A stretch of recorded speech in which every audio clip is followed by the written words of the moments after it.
us, because we were on the ground, for us to do some investigations, a whole lot of things. Somebody reported to them that this was going on. It was not good in their community. It was destroying the fishery and things like that. But when we did investigations, you will not find anything. And we were also told that, how do they get the dynamite, the explosives? Yeah, sure. We were told that when the women go to the hinterland where there is mining, they have contacts where they get the explosives, put them. Can you imagine that they are in a trotro and they have an explosive in their baskets and traveling long distances, and endangering everybody's life. And then they bring this, to their husbands and, their business partners in the fisheries to use, So it's something that is very rampant and something that is also clandestine. It requires that we understand it properly and protect everybody. So when you use the explosives, it means the main aim is to kill the fish? Just kill the fish? Because you are not catching fish with your net. Yes. So what you do is they throw the explosives, they do a combination with light. Light is an attractant. Yes. Just like insects will come to light. Yes. So the fish also are attracted, to light. So they drop, powerful lights in the water. That is the light fishing. Yes. And then that draws the fish. So the when they know a school of fish have gathered, now they put in the explosive, and then it kills, all of them. It would, they will pick what they want. And then it will kill everything, including juveniles, and they will pick what they want and bring it to the market. Wow. And then they will not also tell you that the fish was caught using the explosives. Right. Okay, so this is Iron Port here on Metropolitan Television. Tonight we are having an interesting discussion. We are exploring Ghana's fisheries sector through the lens of a fisheries expert in the person of Mr. Godfred Bedutibu, who is monitoring, control, and surveillance expert. He's worked with the Fisheries Commission of Ghana.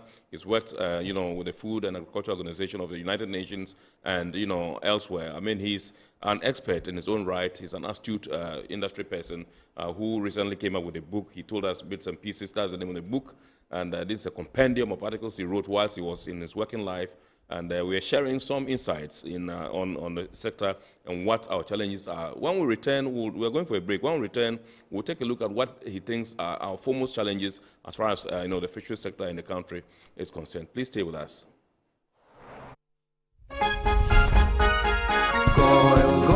Good energy brings you quality choices with Goil Super XP. Available in many Goil stations nationwide. It is fortified with special additives that help your engine perform better and use less fuel.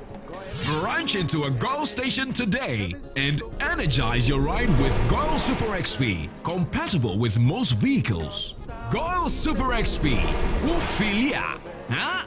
Wubefi. Goil, good energy. Yeah, yeah. Electricity, then pay your taxes. Our taxes, our future. Because you see, without our taxes, we wouldn't have good roads, good schools, better hospitals, street lights, and other very important social amenities. When we pay our taxes, we give our children free and quality education. Talga, my money too small. Why should I pay my tax? Look, small. Salifo, it doesn't matter how small or big your business or income is, you still have to pay your taxes. The little taxes from each and every one of us, when put together, could give your community clean water or that deprived school with tables and chairs. Please pay your taxes. It is your responsibility. It is your civic duty. It is the law.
MPS Terminal 3 is Africa's new state-of-the-art container terminal at Tema Port.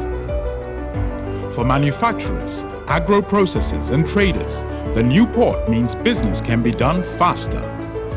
This infrastructure boost will improve Ghana's port handling capacity, connect more trading routes, and oil the engine of growth for the economy, creating greater opportunities across all sectors as Africa's markets merge and become the largest trading bloc globally.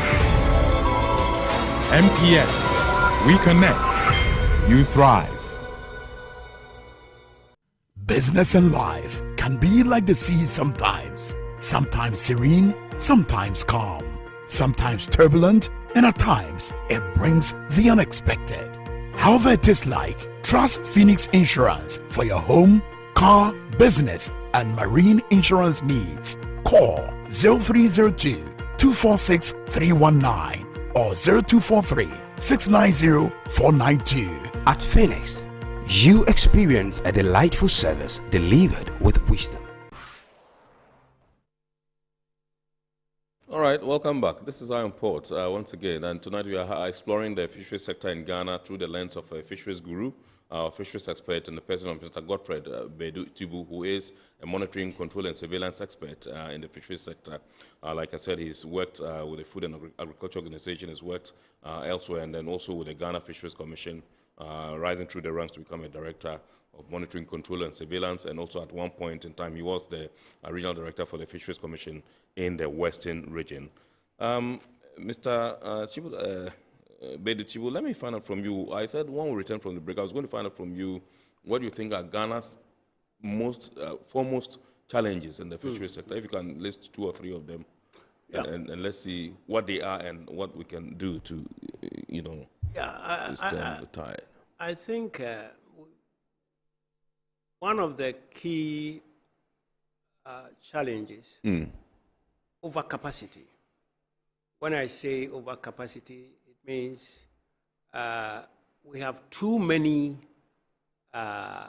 fishermen chasing. Okay, too many fishermen. Please hold it. When I come, you continue from there. But I've been told by the production team that we can activate the phone line so that viewers can call in if they have any questions for you or if they want to contribute to the discussion. And the number to dial is 0245-834980. It's right here on your screen, 0245-834980. You can call it and then contribute to the discussion. And if you want to engage Mr.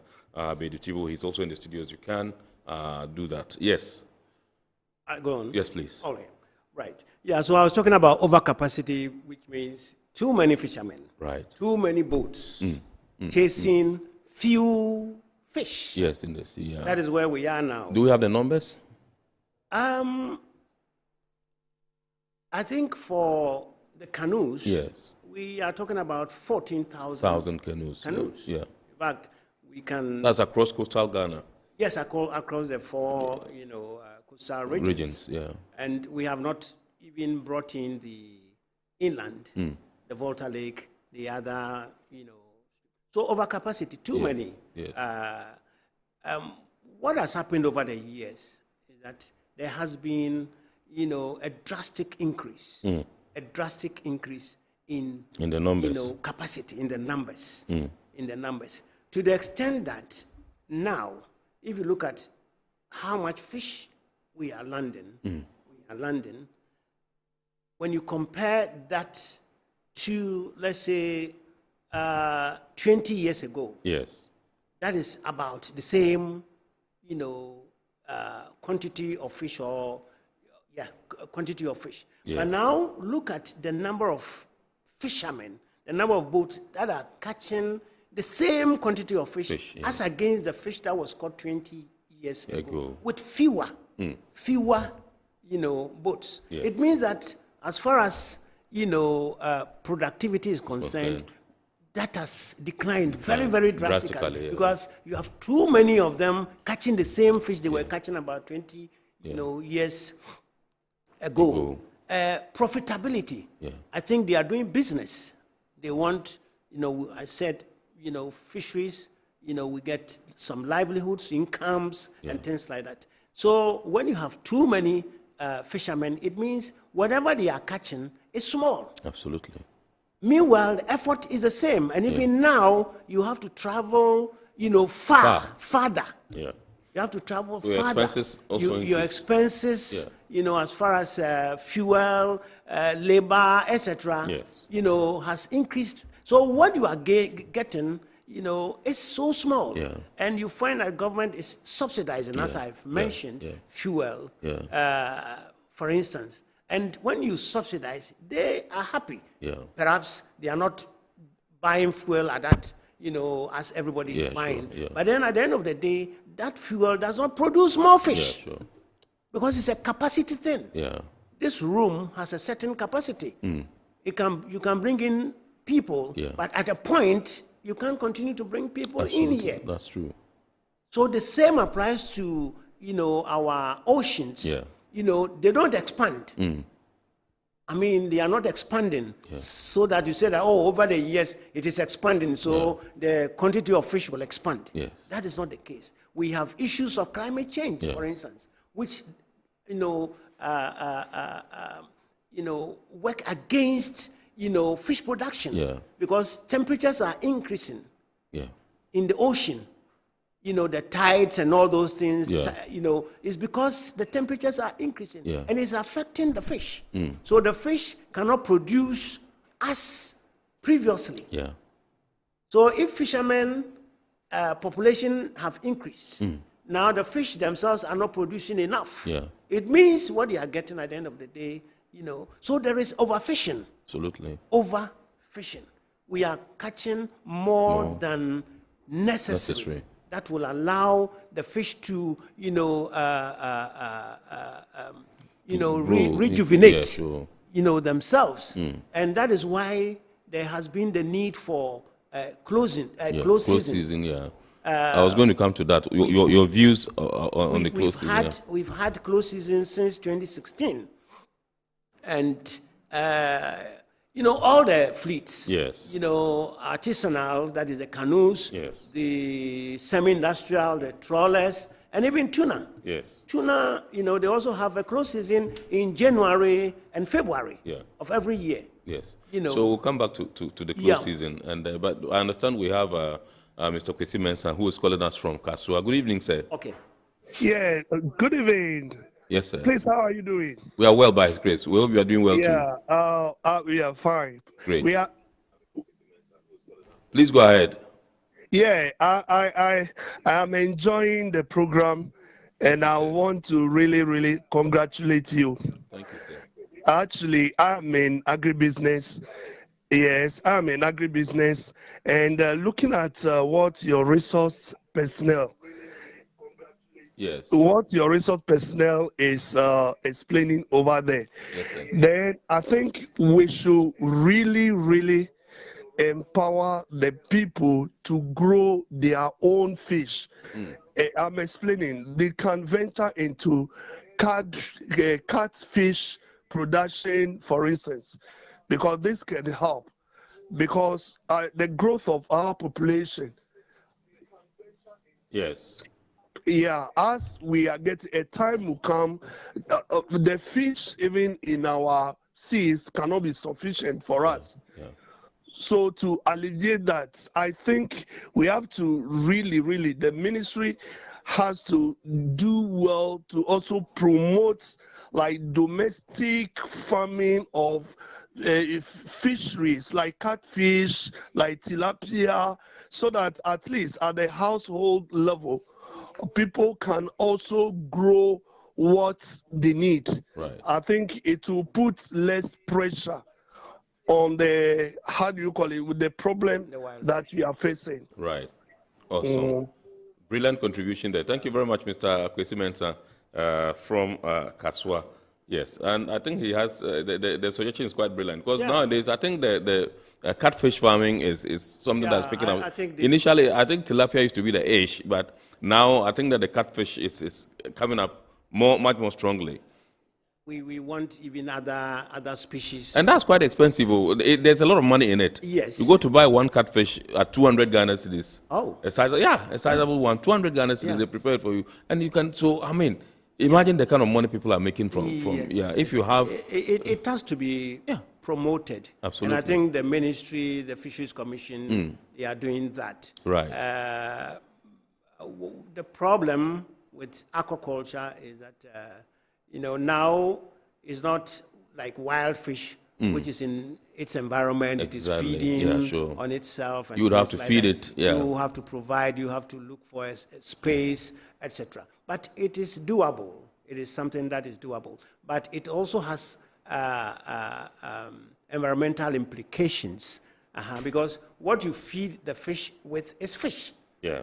So at the end of the day, you find that you have to go and look for fish again, and then turn the fish into fish meal, and then feed your aquaculture fish. Yes. So we need to look at how best we can manage that, Right. so that we don't, destroy the environment. Absolutely. Again. Right. It requires a lot. Sure. Let's go on the phone lines once again. We have Samuel from Botiano. Good evening, sir. Good evening. Awesome. Please shoot. Yeah. My issue is the close season.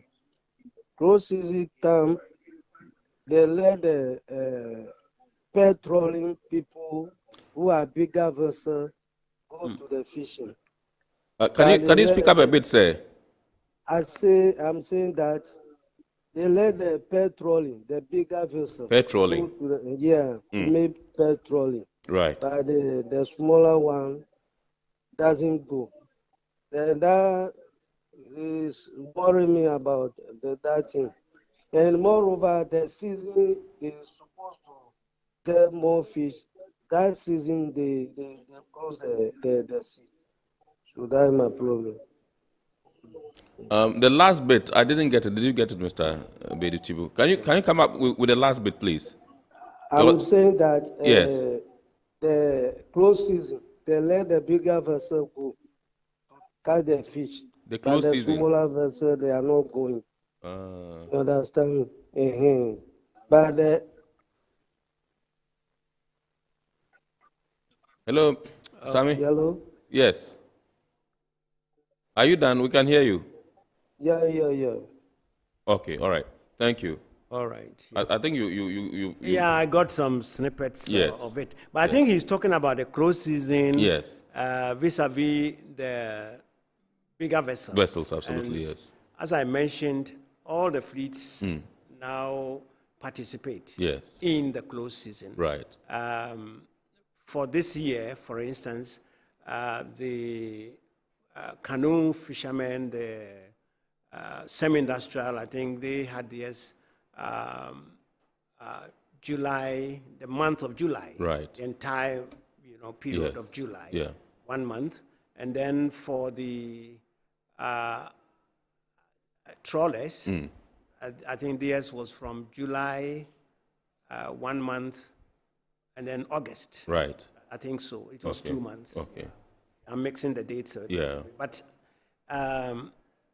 everybody is participating. Sure. The trawlers are participating. The canoe fishermen, the semi-industrial fishermen, they are participating. Yes. As far as the National Fisheries Management Plan is concerned, as I said, we've had the close season since 2016. Yes. We had the first National Marine Fisheries Plan in 2015, the first one, 2015. Yes. And the plan said, there should be even a gradual increment from 1 month to about 4 months. 4 months, okay. And we must understand it.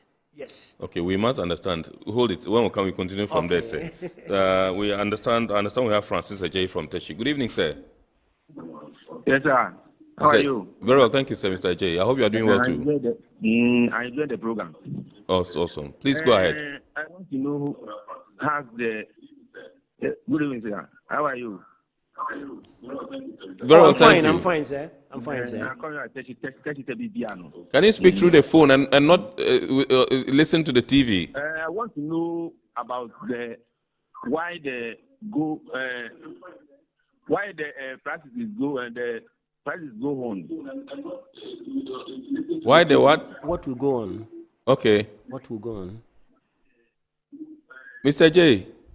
Yeah. Please come again. Come again with your question. the fish you buy at the market and cold store. Yes. Every day you go up. Every day you go. So I want to know why. The prices? Is it the prices or what exactly do you want to know? I want to know why every day the price is going. Every day the price changes. Okay. All right. Thank you very much. Thank you, sir. All right. He's talking about the price of if you go to the cold store to purchase fish. It's because generally we have prices of almost everything going up. Yeah. Not only in Ghana, but if the fish has to be imported,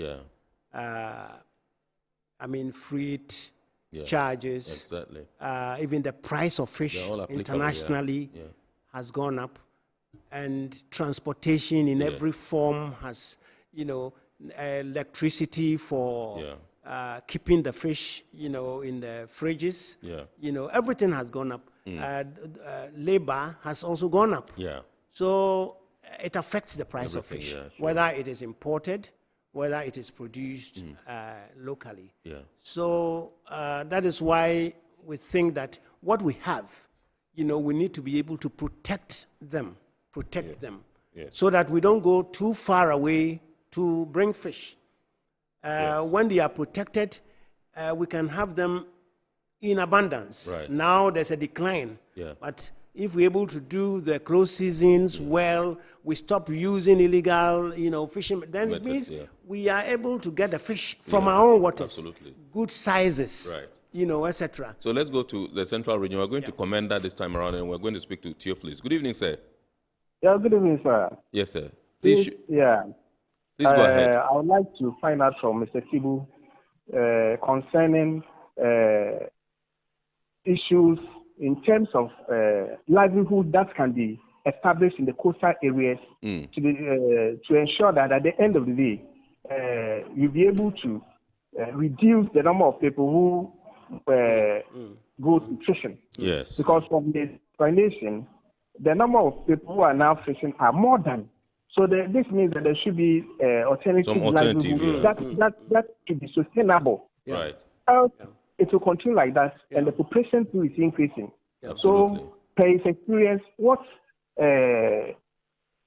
contribution will he make in terms of establishment of a livelihood that will be sustainable in all the coastal areas, so that at the end of the day, people can rather move into those areas instead of all of them moving to the fishing, moving to the sea. Brilliant. Thank you very much, Theophilus. We are grateful to you. Thank you very much. From Commander, alternative livelihoods in fisheries. Yes.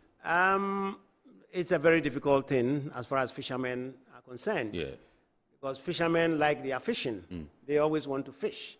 But as I have explained, there's a limit. Right. Now the numbers are such that even if they go fishing, they don't catch fish. Right. So we must be looking at alternative, livelihoods. Yes. But what is it that we can do? My experience, I've seen fishermen in Zanzibar, for instance, using their canoes for tourism. In Ghana, we have forts, along, the coastal communities. Yes.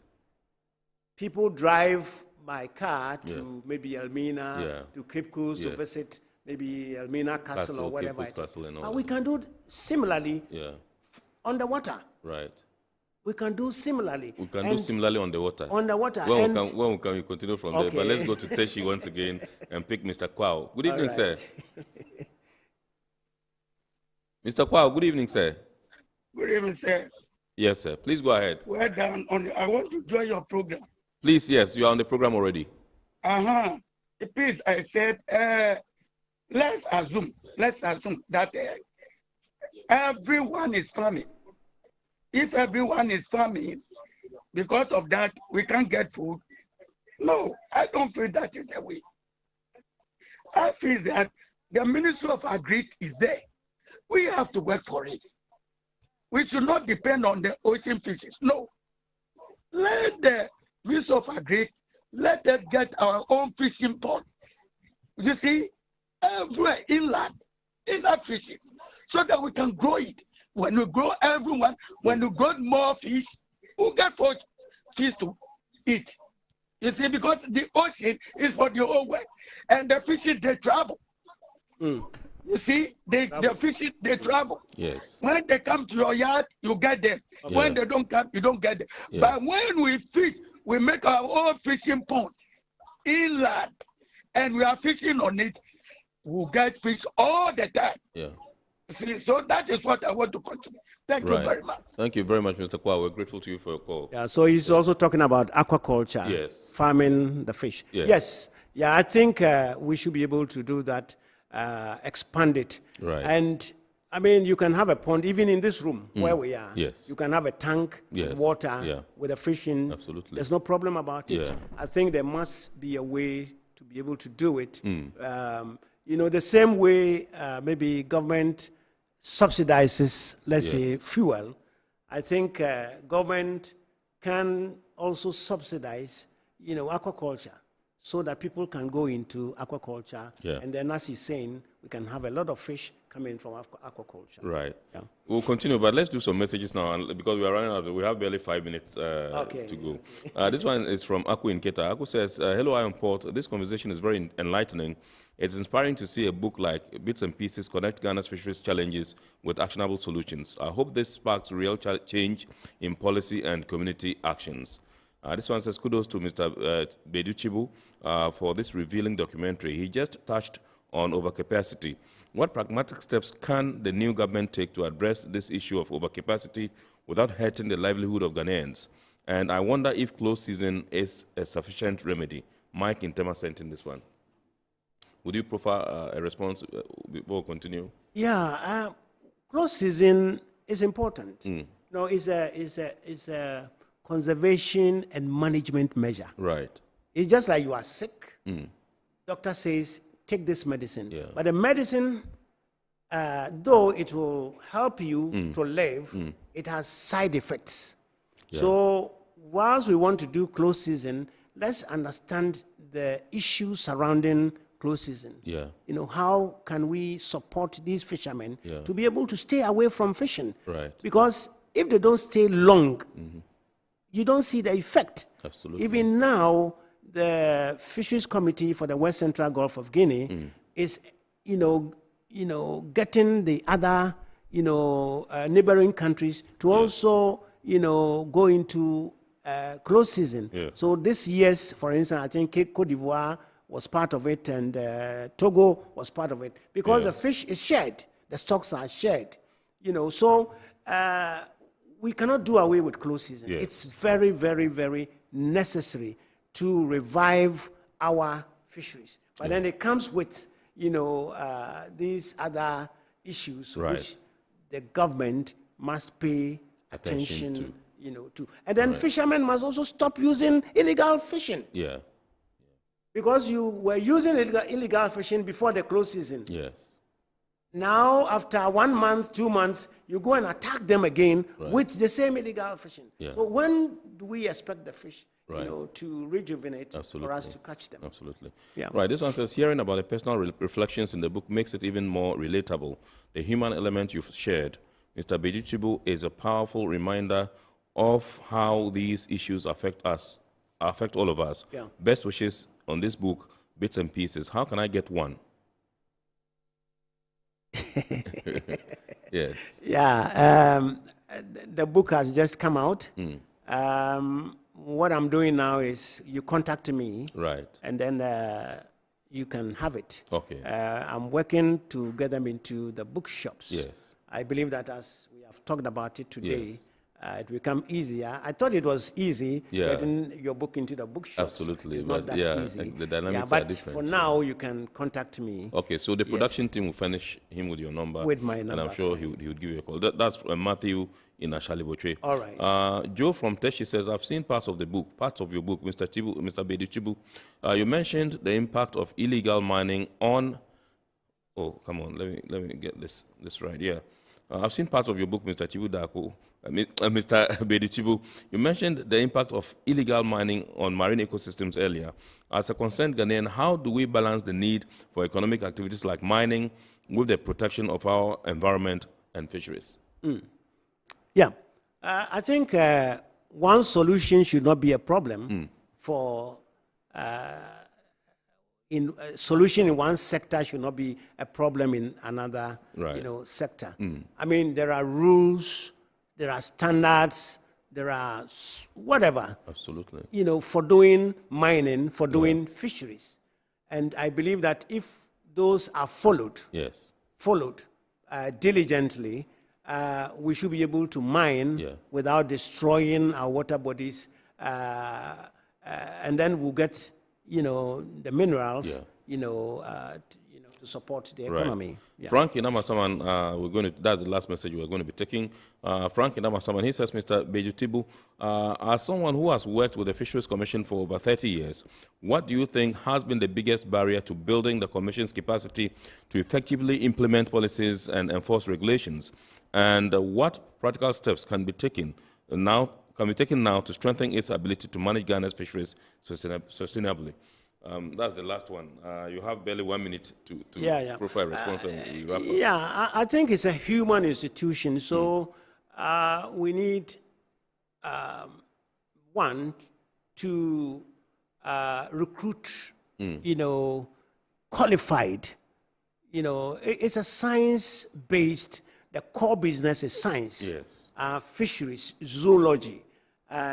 Those are the things you need to understand fisheries. Yeah. So we need people with those skills, to be recruited into the organization. Yes. Fisheries is everywhere. So we need a lot more people into the fisheries commission. And then capacity building. While they are there, their capacities have to be built. Absolutely. I have worked in monitoring, control, and surveillance. How do you monitor the environment such that people don't do illegalities? Absolutely. It is a big thing that you have to do. You need equipment. You need interagency cooperation. You need funds. You need a whole lot of things.